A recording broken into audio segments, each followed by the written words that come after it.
Hello everybody, CPUI here, and we're back at it again in Call to Arms Gates of Hell Ostfront with a new tank, this time being the Panzer III series. Now, of course, the Panzer III, aside from the Panzer IV and the Sherman, is one of the most versatile platforms ever. Of course, it has its famous tank destroyer variant, the Stug 3, but I won't be covering that this episode. Today, I'll just be covering the mainline Panzer III series. So, without further ado, let's get straight into it. So, in 1936, the German army was presented with two prototypes, the ZW3 and the ZW4. Now, of course, these eventually became the Panzer III and IV respectively. However, the Panzer III was a huge stepping stone in German tank technology, being more like the M4 Sherman in the amount of tanks that was used. The Panzer III went through a lot of changes in its lifetime, mostly armor and the gun. The gun was changed to the 5cm KWK-39 gun, and then eventually to the 7.5cm KWK-37 gun when the war started getting a bit more desperate. Also, the gun went through different barrel lengths, becoming longer to penetrate more armor. And as Russian armor became more of a problem, tank destroyers were built on the Panzer III's chassis, mostly the Stug 3, which had a 7.5cm KWK-40 gun mounted on top of it. However, by the war's end, the Panzer III was severely outdated, and eventually most Panzer IIIs were basically destroyed. The Panzer III has a more streamlined design, being more like a medium tank. So most of the variants are going to act like medium tanks or infantry support vehicles. So let's get on to the stats and the variants. The first variant of the Panzer III series is the Panzer IIIe. Now this is ideally probably one of the best starter medium tanks you can get in the entire game, next to the American M3 Lee. The reason being that this tank focuses more on firepower.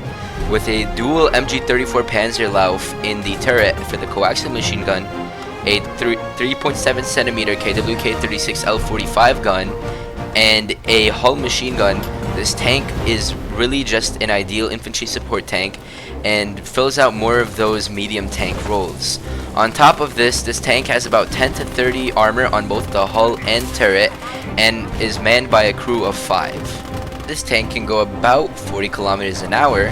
On top of that, has a maximum operational range of around 190 kilometers before finally running out of fuel. Yes, it is a bit less than the Panzer 35 and 38 series, but then again, like, where exactly are you gonna find the situation where you're gonna be driving 190 kilometers an hour in, a conquest match? It just doesn't make any sense. On top of this, this tank is literally the bane of Panzer I enjoyers, since not only does this thing have a cannon, but also the dual MG34 Panzerlaufs basically make it so that the Panzer I is just an overpriced version of this tank. On top of this, this tank is not only cheaper than the Panzer I to get, but it is also more beneficial since this tank is on the road to getting tanks like the Panzer IV and so on and so forth. Yeah, this tank is basically just a better Panzer I. Not that the Panzer I is bad, but really there's no reason to use it when you have this tank. I mean, seriously, just look at this clip with just only the machine gun alone.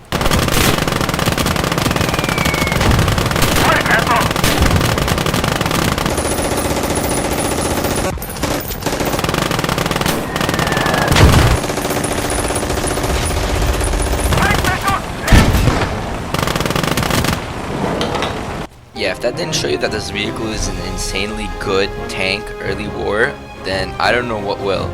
But basically, this thing is just like really good at supporting infantry.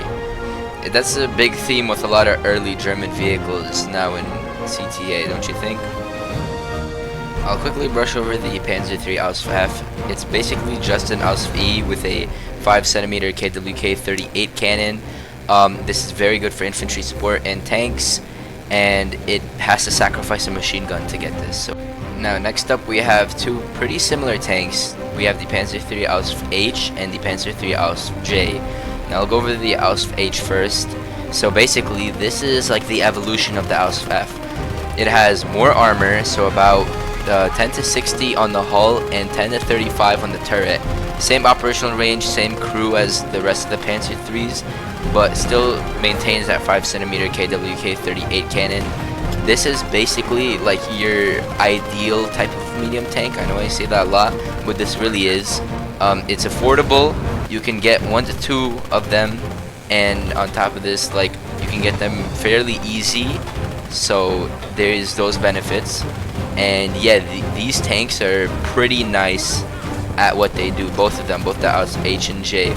The Ausf H, however, gets more hull armor than the Ausf J, but less turret armor, so I found that kind of interesting. Next up, we have the Panzer III Ausf J. Now this tank is a bit different compared to the Ausf H, mostly an armor layout. This one has a more spread out armor layout. However, one thing I forgot to mention about the Ausf H and J is that they are quite sluggish tanks, especially during turret traverse. These guys turn very, very slow. So you might want to turn your tank to the enemy instead. However, that's also kind of hard if you're stationary and you're doing neutral turning. That is also going to be pretty hard for you. So really, I'd have the tank facing towards the enemy at all times. This tank is probably one of the most famous early war tanks of the German army. It's been seen in a lot of movies and such. And this tank is a all-balance 5cm Panzer III.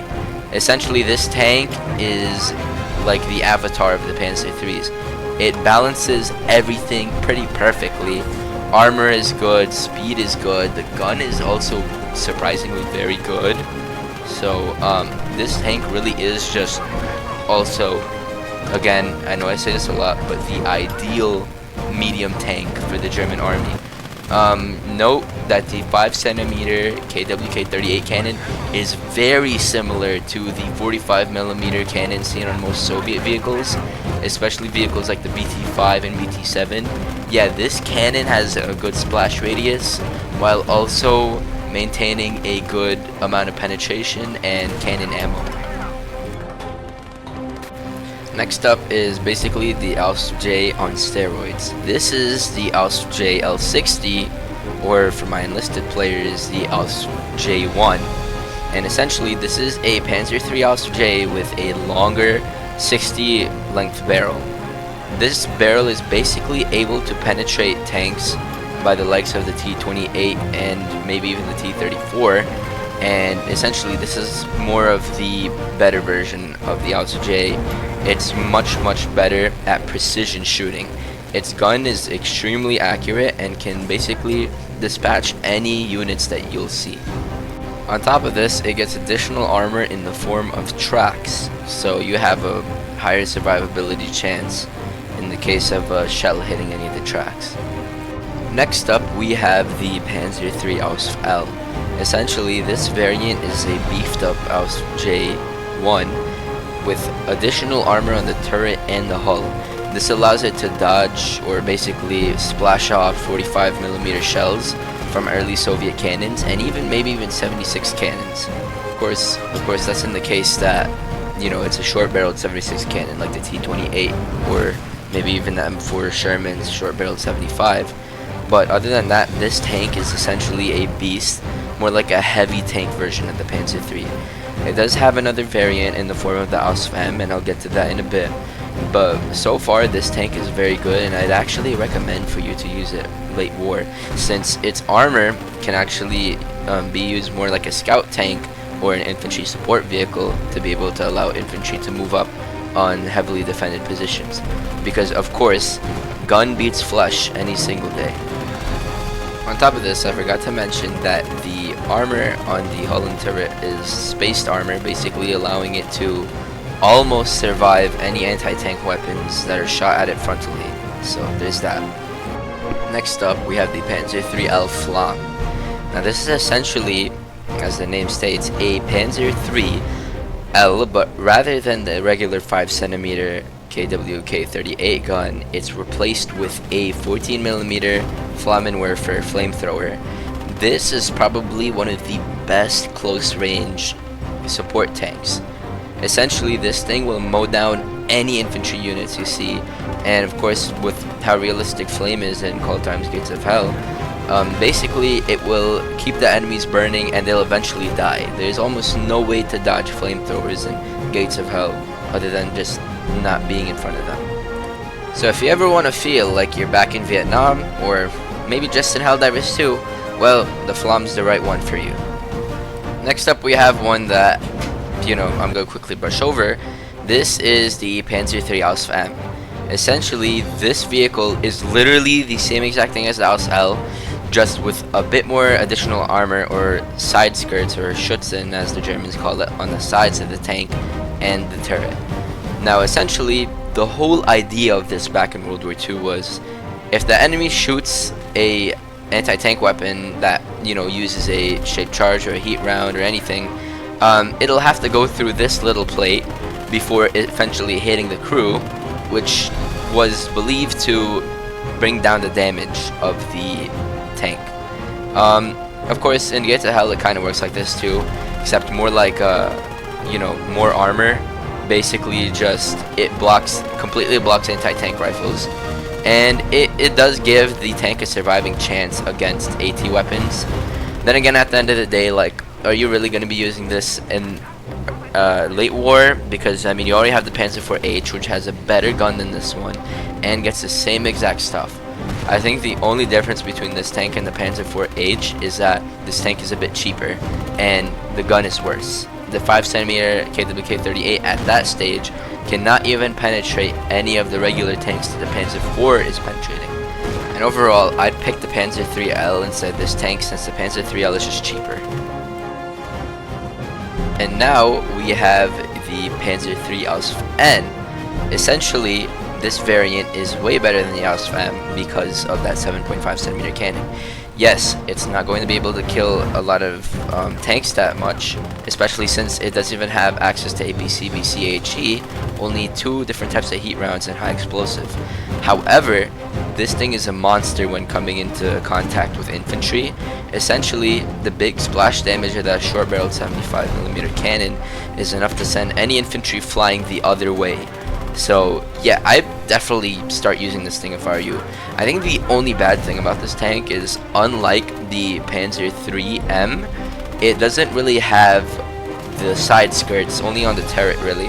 So it's a bit more susceptible to anti-tank weaponry, and it's also a bit slower.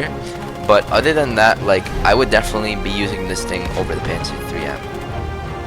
And that concludes my guide on the Panzer III. So yes, these tanks are very versatile early war vehicles, and in late war they add more of an infantry support element to the battle. They are overall just cheap, fast to produce tanks, just like the 38T, although not as many tank destroyer variants as the 38T, other than if you're counting the Stug 3. Honestly, these tanks are just really nice to have. Like, even the late war infantry support variants like the 3 Flam and the 3N are just phenomenal tanks. They do have some stinkers like the 3F and the 3M, but like, even those aren't really that bad. They're just a bit more expensive than their counterparts. That's basically it. So with that, without further ado, that's the video, and hope this was helpful to you guys. I mean, I'm just out here to help out the community, because I see there's not really a lot of Gates of Hell content. And so without further ado, I will see you guys in the next video, which will be about the Stug 3 and then all the other German tanks after that. So leave a comment below if you guys want any other like vehicles from any other nations. I can do the US, I can do the Soviets, I can do the Code X mod, I can do West 81 and Hot Mod 1968. So if you guys want content like that, just leave a comment.